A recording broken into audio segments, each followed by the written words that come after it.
Hey guys, how are you. इस lockdown period में मैं तुम्हें पढ़ा तो नहीं पा रहा हूँ क्योंकि मेरे पास वेकॉम नहीं है जिस पे हम पढ़ाते हैं, टैबलेट नहीं है क्योंकि कोरियर सर्विसेज वगैरह चल नहीं रही हैं, तो मेरे पास टैबलेट आ नहीं पा रहा। तो मैं लेक्चर्स तो नहीं ले पा रहा हूँ, लेकिन मैंने सोचा है कि मैं तुम्हारे साथ रेगुलरली करियर काउंसलिंग सेशंस करता रहूँगा। ओके। और मैं लाइव भी आऊँगा यूट्यूब पे तुम्हारे डाउट्स और क्वेरीज लेने के लिए।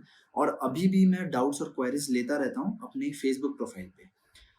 तो हमने एक सीरीज स्टार्ट की है।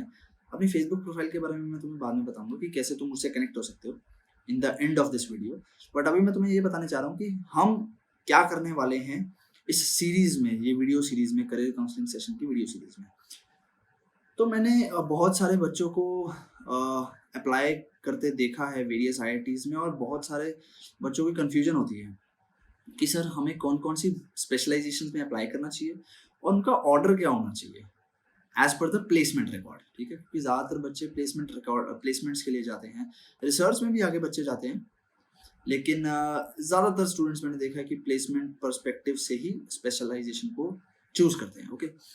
तो मैं हर वीडियो में एक एक कॉलेज को उठाऊंगा और तुम्हें बताऊंगा कि मैकेनिकल वाले उस कॉलेज में कौन कौन सी स्पेशलाइजेशन में अप्लाई कर सकते हैं और उनका ऑर्डर क्या होना चाहिए, purely on the basis of placement. ठीक है, रिसर्च में नहीं लाऊंगा क्योंकि रिसर्च के लिए यार सब ब्रांचेस बहुत बढ़िया है, जिसमें तुम्हारा इंटरेस्ट हो उस ब्रांच में चले जाओ। रिसर्च के लिए सबसे इम्पॉर्टेंट क्राइटेरिया है तुम्हारा उस ब्रांच के उस ब्रांच के लिए एक पैशन होना, एक इंटरेस्ट होना। Okay. But from the placement perspective अगर तुम थोड़े से वर्सेटाइल हो तो तुम दूसरी ब्रांच भी स्टडी कर सकते हो जिसमें तुम थोड़ा कम इंटरेस्टेड भी हो या नहीं हो, बट तुम्हें एक अच्छा प्लेसमेंट चाहिए और तुम एक वर्सेटाइल पर्सनालिटी हो, मतलब तुम्हें कुछ भी दिया जाए तुम वो सीख सकते हो और उसमें अपना मन लगा सकते हो। ओके। तो मैं इस वीडियो में आईआईटी कानपुर से स्टार्ट कर रहा हूँ क्योंकि मैंने आईआईटी बॉम्बे पे काफ़ी वीडियोस बना दिए हैं, आईआईटी बॉम्बे पे बाद में आएंगे, बट अभी आईआईटी कानपुर पे मैं तुम्हें बताता हूँ क्योंकि उसकी लास्ट डेट है 11th में फॉर्म सबमिशन की। ठीक है, एमटेक के फॉर्म सबमिशन की लास्ट डेट है 11th में, एक्सटेंड हो गई थी। तो तुम्हें बताता हूँ हम मैकेनिकल वाले किस किस में अप्लाई कर सकते हैं। अब मेरे पास टैबलेट नहीं है, मैं लिख के तुम्हें बता नहीं सकता यूट्यूब पे कि तुम्हारे सामने वो ब्रांचेस शो हो जाएंगी, तो मैं ओरली बोलूँगा, तुम वो लिख लो जो कि मैंने अपनी कॉपी में नोट डाउन की है, उसके ब्रोशर को पढ़ के पूरा अच्छे से। तो तुम ये ब्रांचेस लिख लो जिसमें तुम अप्लाई कर सकते हो, मैं पढ़ के तुम्हें बताता हूँ। ठीक है, अभी मैं ऑर्डर नहीं बता रहा हूँ, सिर्फ ब्रांचेस बता रहा हूँ। ठीक है, तो मैकेनिकल वाले मैकेनिकल में अप्लाई कर सकते हैं। दूसरा डिपार्टमेंट है इंडस्ट्रियल एंड मैनेजमेंट इंजीनियरिंग, बहुत शानदार डिपार्टमेंट है, आगे बताऊंगा, आईएमई। ठीक है। तीसरा एरोस्पेस में अप्लाई कर सकते हो तुम। चौथा डिपार्टमेंट है वहाँ पे बायोलॉजिकल साइंसेस, ठीक है, वहाँ अप्लाई कर सकते हो। पांचवा सिविल इंजीनियरिंग की कुछ स्पेशलाइजेशंस, ठीक है, सारी नहीं, हर एक डिपार्टमेंट के अंदर स्पेशलाइजेशंस होती हैं। Tech is a specialised course. ठीक है, जैसे मैकेनिकल डिपार्टमेंट में 3-4 स्पेशलाइजेशन होती है, डिजाइन, थर्मल, रोबोटिक्स, मैन्युफैक्चरिंग, वैसे ही सिविल में भी 5-6 स्पेशलाइजेशन है जिसमें से तुम 2 स्पेशलाइजेशन में अप्लाई कर सकते हो। ठीक है, नाम बताऊंगा, उनका नाम बता ही देता हूँ। एक है एनवायरमेंटल इंजीनियरिंग और एक है ट्रांसपोर्टेशन इंजीनियरिंग। ओके, इसमें अप्लाई कर सकते हो। सॉरी, नेक्स्ट इज तुम कर सकते हो department of material science and engineering, MSE department है, उसमें अप्लाई कर सकते हो। एक है फोटोनिक्स डिपार्टमेंट, उसमें अप्लाई कर सकते हो। और एक है मास्टर ऑफ डिजाइन। अब मास्टर ऑफ डिजाइन एक बहुत बढ़िया डिपार्टमेंट है प्लेसमेंट पर्सपेक्टिव से, जो ज़्यादातर मैकेनिकल वाले स्टूडेंट्स को या इंजीनियरिंग स्टूडेंट्स को पता नहीं होता है, इन्फॉर्मेशन नहीं होती है, क्योंकि ये एक नॉन कोर डिपार्टमेंट है। ठीक है, अगर मैकेनिकल वाला मास्टर ऑफ डिजाइन में जाएगा तो किस चीज़ का डिजाइन करेगा यार वो, UI UX design, product design, engineering design, ये सब होता है, ये थोड़ा नॉन कोर चीज़ में आ जाता है। ओके, तो इसके बारे में भी मैं तुम्हें एक्सप्लेन करके बताऊंगा। तो ये सारे डिपार्टमेंट्स में तुम लोग आईआईटी कानपुर में अप्लाई कर सकते हो। ठीक है, और ज़्यादातर डिपार्टमेंट्स के लिए उन्होंने बोला है कि या तो तुम्हारे बीटेक में 55% होनी चाहिए या फिर 5.5 सीजीपीए होना चाहिए आउट ऑफ 10। ज़्यादातर डिपार्टमेंट्स के लिए यही है। ओके, और with valid GATE score, obviously with valid GATE score. ठीक है, तो अब मैं तुम्हें बताता हूँ कि तुम्हें क्या प्रेफरेंस ऑर्डर रखना चाहिए इन डिपार्टमेंट्स का। ठीक है, देखो, अगर तुम्हें कोर या नॉन कोर से कोई फर्क नहीं पड़ता ना, तो मेरे हिसाब से सबसे ऊपर प्लेसमेंट वाइज या तो तुम इंडस्ट्रियल एंड मैनेजमेंट इंजीनियरिंग रखो, मतलब आईएमई डिपार्टमेंट, या फिर मास्टर ऑफ डिज़ाइन। इन दोनों के प्लेसमेंट्स बहुत ही ज़बरदस्त है। मैकेनिकल डिपार्टमेंट से अच्छे प्लेसमेंट्स हैं, ठीक है।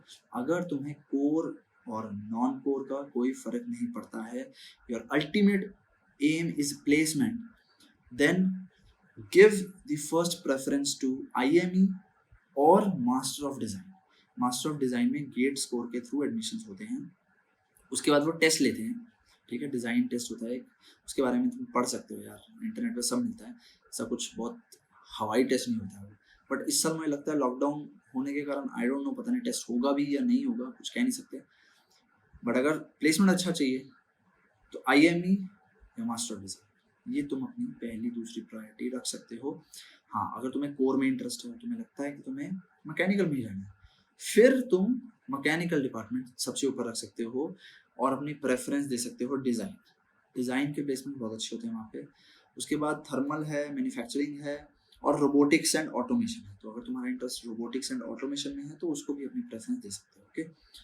तो मैकेनिकल में अपने इंटरेस्ट के हिसाब से तुम स्पेशलाइजेशन ऑर्डर डिसाइड कर सकते हो। बट अगर तुम्हें प्लेसमेंट पर्सपेक्टिव चाहिए तो आईएमई या मास्टर ऑफ डिज़ाइन पहले दूसरे पे अपने हिसाब से रखो, ठीक है। फिर mechanical, okay. This is purely on the basis of placement. फिर मैकेनिकल डिपार्टमेंट प्रेफर करो। उसके बाद तुम्हें उसके बाद मैं तुम्हें बता देता हूँ यार, एरोस्पेस, मटेरियल साइंस, ठीक है। उसके बाद तुम ऐसे भर सकते हो एरोस्पेस, मटेरियल साइंस को ऊपर रख सकते हो एरोस्पेस से, क्योंकि मटेरियल साइंस में फिर भी थोड़े बहुत प्लेसमेंट्स हो जाते हैं। स्कोप इंडिया में स्पेसिफिकली इंडिया में मटेरियल साइंस का स्कोप थोड़ा सा एरोस्पेस से ज़्यादा है, बढ़ रहा है थोड़ा थोड़ा, ठीक है। तो मैकेनिकल के बाद मटेरियल साइंस भर सकते हो, एरोस्पेस भी भर सकते हो, दोनों इक्वल हैं। मतलब इट्स अपॉन योर इंटरेस्ट कि तुम्हें मटेरियल साइंस पढ़ना है या एरोस्पेस की स्पेशलाइजेशंस पढ़नी है, ओके। तो दोनों में से कोई भी भर सकते हो। प्लेसमेंट्स दोनों के ऑलमोस्ट बराबर बराबर से हैं और कम हैं, ठीक है। उसके बाद तुम भर सकते हो सिविल इंजीनियरिंग के जो स्पेशलाइजेशंस हैं, एनवायरमेंटल इंजीनियरिंग और ट्रांसपोर्टेशन इंजीनियरिंग, ठीक है। उसके बाद तुम भर सकते हो बायोलॉजिकल साइंसेज और उसके बाद तुम रख सकते हो फोटोनिक्स, ठीक है। बट मैं तुम्हें एक बात बता दूं कि मैकेनिकल डिपार्टमेंट के नीचे जो भी तुमने डिपार्टमेंट्स भरे हैं, चाहे वो एरोस्पेस है, चाहे मटेरियल साइंस है, चाहे बायोलॉजिकल साइंसेज है, चाहे फोटोनिक्स है, प्लेसमेंट्स बहुत कम है।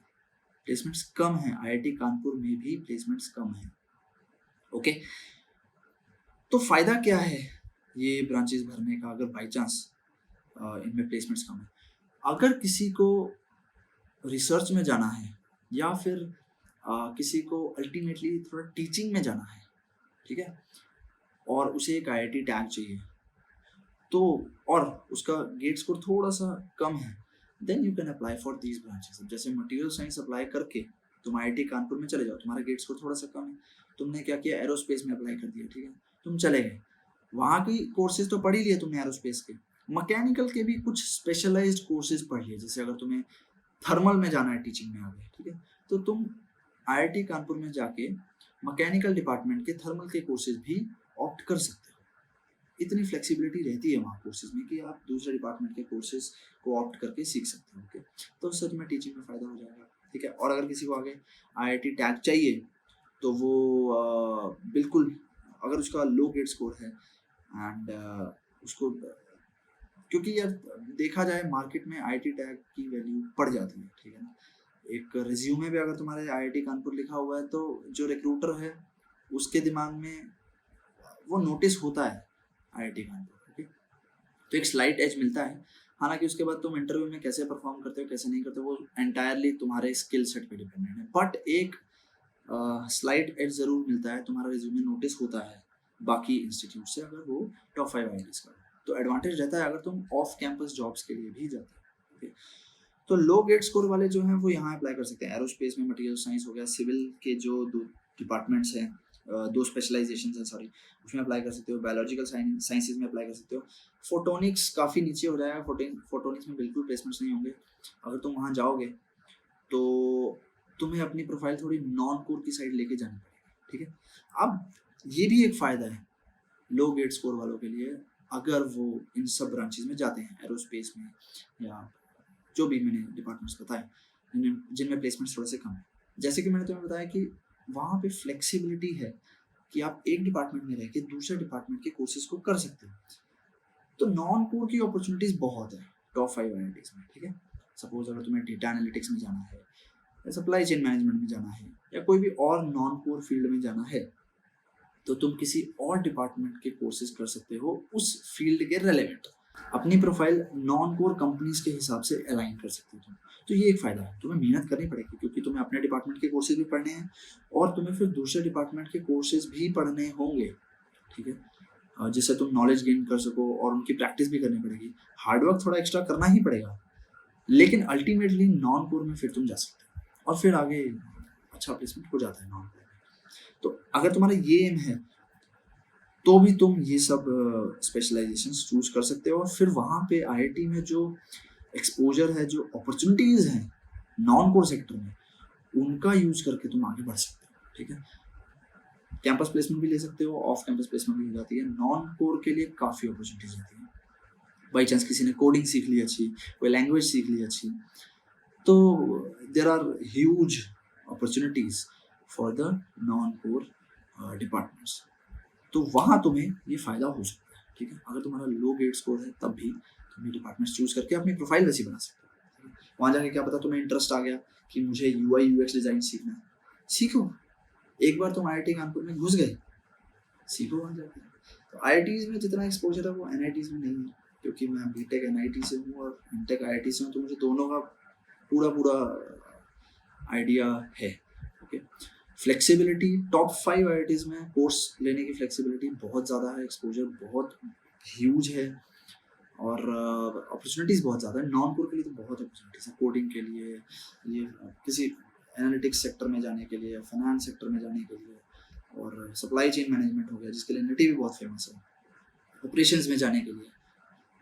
द पॉइंट इज तुम्हें वो सीखनी पड़ेगी सारी चीज़ें वहाँ जाके, ठीक है। तो लो ग्रेड स्कोर वाले ऐसे अपने पाथ को चूज कर सकते हैं। अब मेहनत तो करनी पड़ेगी यार। अब गेट में अगर तुम्हारा कम स्कोर है तो कहीं ना कहीं वो मेहनत कंपनसेट तो होगी ना, ठीक है। तो वहाँ आईटी में जाके करो, मज़ा भी आएगा, कुछ नया भी सीखोगे, ठीक है। तो ऐसे भी तुम जा सकते हो, लेकिन अगर तुम्हें कोर में रहना है फिर तो इन डिपार्टमेंट्स में अप्लाई मत करो, ओके। बट यस, थोड़ा आईटी का टैग थोड़ा सा एज दे देता है यार, और एज से ज़्यादा एक और इम्पॉर्टेंट चीज़ है, तुम्हें कॉन्फिडेंस देता है बहुत, और कॉन्फिडेंस बहुत बड़ी चीज़ है। कॉन्फिडेंस अगर तुम्हारे पास है तुम कुछ भी कर सकते हो, ठीक है। तो ये मैंने तुम्हें ऑर्डर बता दिया। अच्छा, अब मैं तुम्हें एक और चीज़ बता देता हूँ कि ओके, मास्टर ऑफ डिज़ाइन के बारे में मैंने तुम्हें बता ही दिया वैसे तो, पर दोबारा बता देता हूँ। मास्टर ऑफ डिज़ाइन भी बहुत अच्छा डिपार्टमेंट है, बहुत अच्छे प्लेसमेंट्स होते हैं, और मैंने तुम्हें स्पेशलाइजेशन बता ही दी है। यूआई यूएक्स डिज़ाइन हो गया, प्रोडक्ट डिज़ाइन हो गया, ठीक है, और इंजीनियरिंग डिज़ाइन हो गया, और भी स्पेशलाइजेशन तुम पढ़ सकते हो। प्लेसमेंट्स बहुत अच्छे हैं उसके लिए, ठीक है। सेकेंड इज मैं तुम्हें एक और चीज़ बता देता हूँ, आईआईटी कानपुर के बारे में वैसे ही बता देता हूँ। I have been to IIT Kanpur, अच्छा कैंपस है बहुत, 1100 एकर्स का कैंपस है, एंड कानपुर शहर से बाहर है, ठीक है। एंड एक ग्रेडिंग सिस्टम के बारे में बताता हूँ। वहाँ का आईआईटी कानपुर का ना जो ग्रेडिंग सिस्टम है थोड़ा स्ट्रिक्ट है। जैसे हमें कोई कोर्स में सपोज कुछ भी ग्रेड मिला, जैसे तुम्हें बताता हूँ, जैसे मैं किसी भी कॉलेज का कुछ ग्रेडिंग सिस्टम ले लेता हूँ, ठीक है। सपोज एस ग्रेड है, किसी का एस ग्रेड आया तो वो 10 पॉइंटर हो जाएगा, ठीक है, उसको 10 पॉइंट्स मिल जाएंगे उस कोर्स में। किसी का ए आया उसको 9 मिल जाएंगे, फिर बी आया 8 मिल जाएंगे, सी आया 7 मिल जाएंगे, डी आया 6 मिल जाएंगे, ई आया 5 मिलेंगे, और एफ आया तो भैया फेल, फर्रा लग गया तुम्हारा, ठीक है। तो ऐसे ग्रेडिंग सिस्टम मतलब 10, 9, 8, 7, 6, 5, ठीक है। अब आईआईटी कानपुर में क्या है कि अगर तुम्हारा सपोज वहाँ पे ग्रेड्स क्या चलते हैं वो मुझे नहीं पता, बट सपोज अगर तुम्हारा एस आया तो तुम्हें 10 मिलेगा, अगर तुम्हारा ए आया ना तो तुम्हें 8 पॉइंट मिलेगा उस कोर्स में, 8 पॉइंटर मिलेगा, ठीक है। अगर बी आया तो फिर तुम्हारा 6 पॉइंटर मिलेगा उस कोर्स में, मतलब वो इवन नंबर्स पे है, बीच में 9 पॉइंटर नहीं है। तो अगर बाई चांस सपोज 80 से ऊपर एस ग्रेड है तो जिनके 80 मार्क्स से ऊपर आए उनको एस ग्रेड मिल जाएगा, मतलब उस कोर्स में उनका 10 पॉइंटर लगेगा। लेकिन 80 से 1 मार्क भी कम है तो सीधा 8 पॉइंटर लगेगा, 9 नहीं लगेगा। तो वहाँ पे ना सीजीपीए मेंटेन करना थोड़ा सा मुश्किल हो जाता है। अगर तुम क्लास की एवरेज से नीचे हो ना तो सीजीपीए का थोड़ा पेन रहता है। तो काफ़ी स्ट्रिक्ट ग्रेडिंग सिस्टम है ये वहाँ पे, 10, 8, 6, 4, 2। तो ऐसा ग्रेडिंग सिस्टम फॉलो किया जाता है, बीच में ऑड नंबर्स नहीं है कि बाकी इंस्टीट्यूट्स में ऐसा है कि अगर 80 सपोज 80 से नीचे 9 पॉइंटर है, तो यहाँ पे 80 से नीचे 8 पॉइंटर है और फिर 6 पॉइंटर है, तो क्लास एवरेज से ऊपर ही रहना है तुम्हें किसी भी तरह। तो थोड़ा सा स्ट्रिक्ट ग्रेडिंग सिस्टम है IIT कंपनी में, ये वहाँ का है ऐसा ग्रेडिंग सिस्टम, तो क्या करें। ओके, तो ये कुछ चीज़ें मैंने बतानी थी IIT Kanpur mechanical engineering students के लिए कि किस किस स्पेशलाइजेशन में तुम अप्लाई कर सकते हो और किस ऑर्डर में अप्लाई करना चाहिए। ठीक है, करियर काउंसलिंग सेशंस ऐसे ही चलते रहेंगे। अगली वीडियो में मैं कोई और इंस्टीट्यूट लेके आऊँगा और धीरे धीरे हम NITs पे भी जाएंगे एंड लाइव सेशन भी होंगे मेरे, वो तुम्हें सब पता लगेगा हमारे फेसबुक ग्रुप पे। हमारा फेसबुक ग्रुप है गेट एस्पिरेंट्स MECE वो एक डाउट सॉल्विंग ग्रुप है, स्पेशली इंटर्न्स हायर्ड हैं तुम्हारे डाउट सॉल्व करने के लिए। ओके, तो उस ग्रुप को ज्वाइन करो, जो भी तुम्हारे डाउट्स होते हैं वो पोस्ट करो, मैं भी उस ग्रुप पे हूँ। अगर मेरे साथ कनेक्ट होना है तो go to GATE aspirants MECE, मेरा लेटेस्ट पोस्ट देखना, ऊपर ही पिंड होगा, उस प्रोफाइल पे क्लिक करना, मुझे रिक्वेस्ट भेज देना, मुझे मैसेज भेज देना, जो भी तुम्हारी क्वेरी है मैं आंसर करता रहता हूँ आजकल और आगे भी करता रहूँगा जब मैं क्लासेस लेना स्टार्ट करता हूँ। ओके, क्योंकि अभी मेरे पास टैबलेट नहीं है, वेकॉम नहीं है जिसमें हम पढ़ाते हैं, तो मैं क्लासेस तो नहीं ले पा रहा हूँ, लेकिन मैं करियर के रिगार्डिंग तुम्हारा कोई भी डाउट ले सकता हूँ। आई फील कि इतना तो मतलब एक्सपीरियंस आ गया है, तो I try my best to resolve your queries. और अगर तुम्हें अनअकैडमी का सब्सक्रिप्शन चाहिए तो you can use my code Viresh10 for 10% discount on your plus subscription. Okay, तो do join GATE aspirants MECE, उस पर मैं भी हूँ, बाकी टीचर्स भी हैं और इंटर्न्स भी हैं जो तुम्हारे डाउट सॉल्व करते रहेंगे रेगुलरली। और मेरे से कनेक्ट होना है तो you can go to that group, और मेरा जो पिंड पोस्ट है सबसे ऊपर पोस्ट होगा, उस प्रोफाइल पे जाओ, क्लिक करो, मुझे रिक्वेस्ट भेजो। I will be glad to help you in any way. Okay, कोई भी डाउट हो करियर के regarding, I am there for you. Okay, so till then see you in the next session, और मैं जल्दी लाइव भी आऊँगा यूट्यूब पे तुम्हारी सारी क्वेरीज लेने के लिए, वो भी उस ग्रुप पे तुम्हें पता लग जाएगा। Okay, all the best, prepare well.